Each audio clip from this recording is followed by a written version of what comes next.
بیٹیاں کتنی پیاری ہوتی ہیں. میں نے گھر میں بیٹھا تھا, فراغت تھی, تو مجھے اس کھیل کا نام نہیں یاد کہ بچے کیا کھیل رہے تھے. وہ کو پرچیاں ڈالی تھیں, ایک پرچی پہ لکھا تھا بادشاہ, ایک پہ لکھا تھا وزیر, ایک پہ لکھا تھا قاضی, اور ایک پہ لکھا تھا چور. ان 4 پرچیوں کو بند کر کے نہ پھینک دیتے, پھر سارے ایک ایک اٹھاتے تھے.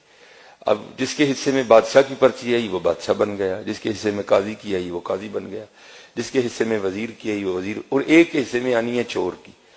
تو پھر جس کے حصے میں چور کی پرچیاں آنی ہیں اس کے لیے پھر بڑے سخت معاملات ہیں. بادشاہ سلامت اس کو جو چاہے حکم دے. اب جو میرا بڑا بیٹا ہے اس نے کیا کیا ہوا ہے, اس نے پرچی کو نا تھوڑا سا پھاڑ دیا ہے بادشاہ والی کو. تو بیٹیوں کو نہیں پتا چل رہا کہ بڑا بھائی ہمارے ساتھ کیا کر رہا ہے, تو وہ بار بار بادشاہ بن رہا ہے. وہ بیچاری کبھی کوئی چور بن رہی ہے, کبھی وہ کسی کو کہہ رہا ہے میری جوتی پالش کرو, کسی کو کہہ رہا ہے. میں بیٹھا دیکھ رہا ہوں سارا. میں نے کہا یار ایک ہی کرنا ہے. میں نے کہا جی مجھے بھی کھلاؤ. ایک کو ڈراپ کر دیا, تو پھر وہی والا کام میں نے کیا. میں نے پرچی تو نہیں پھاڑی, لیکن میں نے بادشاہ والی پرچی پہ نا پین سے نشان لگا دیا. اب 2-4 بار بادشاہ بن کے میں نے اسے خوب کام کروایا. تو میں نے کہا چل یار ہوں بچیاں بھی بادشاہ بنائیے.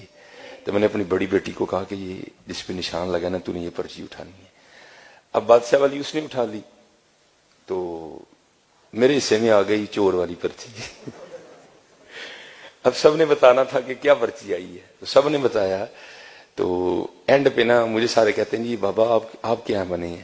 تو میں نے کہا جی میں چور بنا. میں حضور کے ممبر پہ بیٹھا ہوں, میں جھوٹ نہیں بولوں گا. میری چھوٹی بیٹی رو پڑی اور میرے گلے لگ کے کہتی میرے بابا چور نہیں ہے.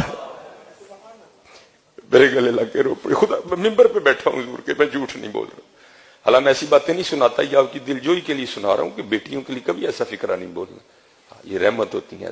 میں ممبر پہ بیٹھا کہہ رہا ہوں, میرا اللہ گواہ ہے اس بات کا.